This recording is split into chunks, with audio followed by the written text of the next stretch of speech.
Pérolas da Hassidut. Tânia, Likutei Moharan, Sefer Shel Benunim, Perek 1. Nos foi ensinado no Tratado de Nidá, do Seder Taharot, que trata principalmente das leis de pureza e também de impureza, rituais relacionados à menstruação, o nascimento, fluxos de sangue, determinação da maternidade e do desenvolvimento fetal, questões alárricas sobre a gravidez e o parto. No Perek 3 de Nidá é muito conhecido a palavra Rapamalet, a mulher que expeliu uma massa ou fragmentos de tecido. Este Perek discute principalmente sobre abortos espontâneos, formação do embrião, estágios iniciais do desenvolvimento fetal, como determinar se houve nascimento com as implicações arrálicas, casos de fetos parcialmente formados, diferenças entre tecidos, coágulos e formação fetal reconhecível. O Perek mais famoso do Tratado de Nidá, a Guemará, ela faz o comentário que contém uma das descrições mais conhecidas do desenvolvimento espiritual do ser humano antes do nascimento. No Tratado de Nidá, os sábios ensinam que o feto permanece no ventre da mãe e um malachim, um anjo, lhe ensina toda a Torá antes do nascimento. O malachim toca seus lábios e ele esquece o que aprendeu. Daí surge a explicação tradicional para a pequena depressão entre o nariz e os lábios superior, sendo o filtro labial. O texto em aramaico diz: Vener daluk lo al rosho vetzov umabit mizov arolan vedaad sof. Uma lâmpada arde sobre sua cabeça e ele contempla de uma extremidade do mundo a outra. Os Mecubalim, especialmente no Sagrado Zohar, nos ensina com os ensinamentos do Yitzhak Luria, associação entre o estado do pré-natal ao contato da alma com os níveis superiores. A Nefesh, que é a alma vital, o Ruach, a alma emocional, a Nefesh, alma intelectual e espiritual. E é dito para o feto, antes do seu nascimento: seja justo e não seja perverso. Mesmo que todo mundo diga que você é justo, considere-se um perverso. Isso necessita ser entendido, pois contradiz o dito da Mishnah no Avot Perek 2, dizendo: e não considere a si mesmo um perverso. E ademais, se uma pessoa se considera perversa, ela sentirá tristeza em seu coração, ficará deprimida e não estará em condições de servir ao Eterno com alegria e com o coração contente. Por outro lado, se ela não se abala por isto, por esta autovalorização, ela poderá se tornar irreverente. Isto, Deus nos livre. No entanto, o assunto será entendido após uma análise preliminar. Encontramos então na Guemará 5 tipos distintos de pessoas: o justo que prospera, o justo que sofre, o perverso que prospera e o perverso que sofre, e o intermediário, que é o Beinonim. E lá é explicado que o justo que prospera é o tzadik perfeito e o justo que sofre é o tzadik imperfeito, passando por correções. Em Hayá Nehemá, Parashá Mispatim, é explicado que o tzadik que sofre é aquele cuja má natureza para fazer o mal é subserviente à sua boa natureza para fazer o bem. E na Guemará, no final do Perek 9, Berachot, é afirmado que os justos são impelidos por sua boa natureza e os iníquos, os perversos, por sua má natureza, enquanto os intermediários são impelidos por ambas. Rabá declarou: eu, por exemplo, sou um Beinonim.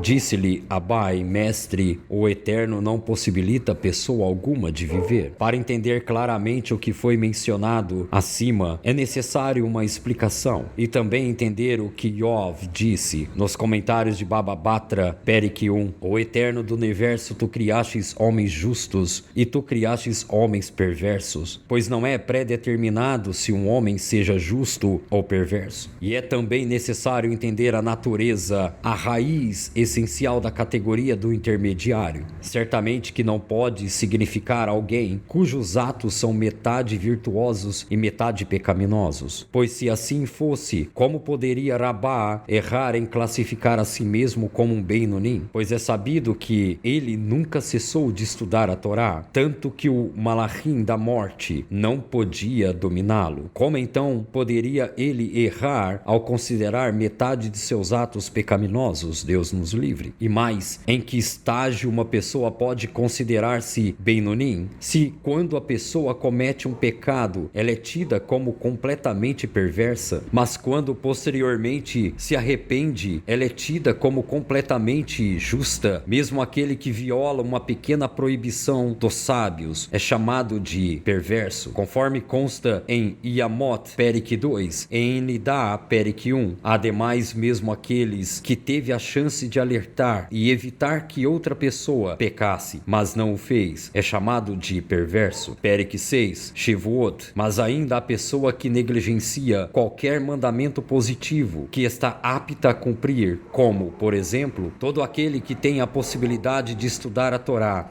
mas não o faz. Sobre quem nossos sábios falaram, porque ele desprezou a palavra de Hashem. Aquela alma deve ser totalmente cortada e exterminada, e pelo sentido mais simples, tal pessoa é chamada de perversa, ainda mais do que aquela que transgride uma proibição rabínica. Sendo assim, devemos concluir que o intermediário Beinonim não é culpado sequer do pecado de negligenciar o estudo da Torá. Por isso, Rabá cometeu engano ao julgar-se um Beinonim. Em relação ao que está escrito no Sagrado Zohar 231, aqueles cujos pecados são poucos e classificado como um tzadik que sofre. Esta é uma pergunta de Rav Yahamuna Eliyahu, mas de acordo com a resposta de Eliyahu, a explicação sobre o tzadik que sofre é consoantemente com o que está escrito no Hayah Nehama, na Parashá Mispatim citada, e a Torá tem 70 facetas, são 70 faces da Torá e as suas interpretações. No Likutei Moharan, Tânia Perek 1, o início do Tânia, escrito pelo Alter Rebbe, ele baseia-se diretamente numa passagem do final do terceiro capítulo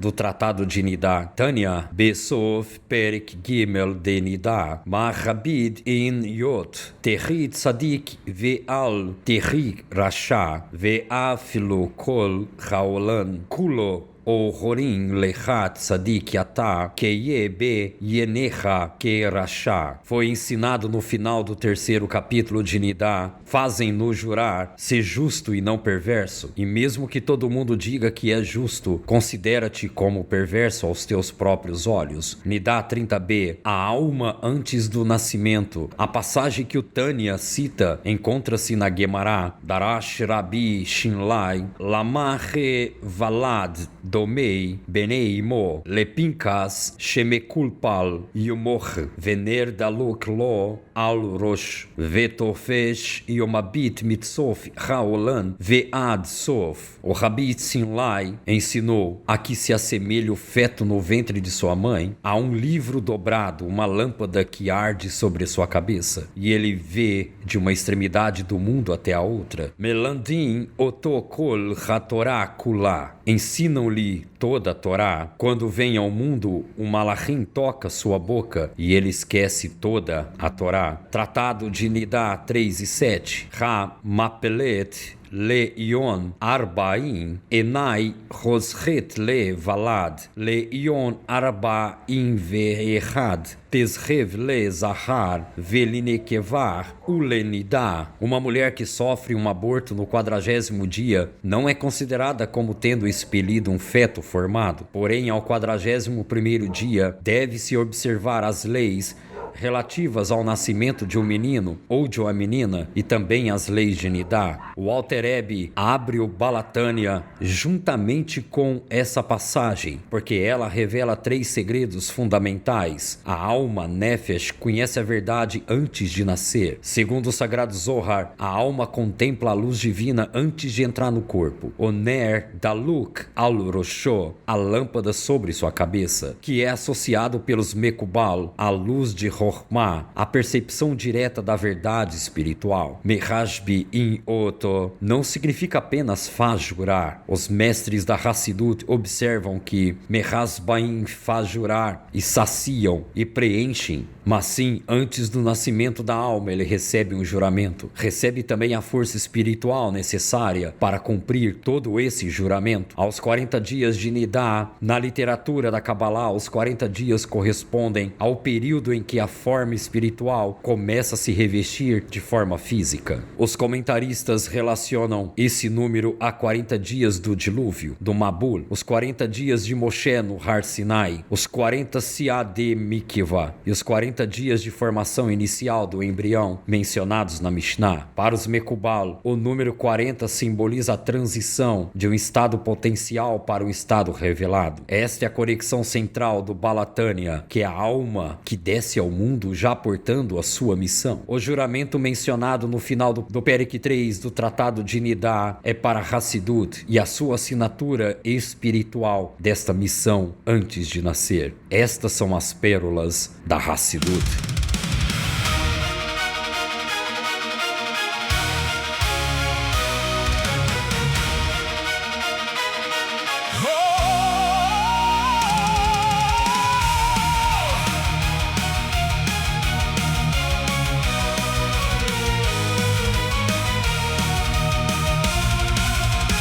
The beginning of praise and the commencement of song, the beginning of jubilation and the commencement of exaltation.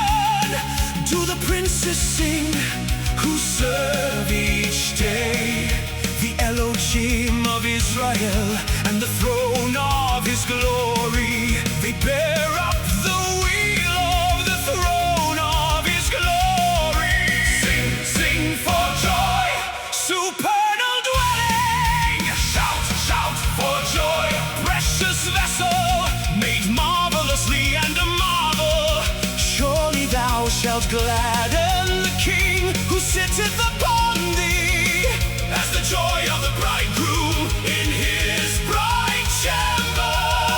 When I came to take refuge under the shadow of thy wings, in the joy of my heart which rejoiced in thee. The converse, my heart is with the converse of the King, and with thy Maker thou dost hold discourse.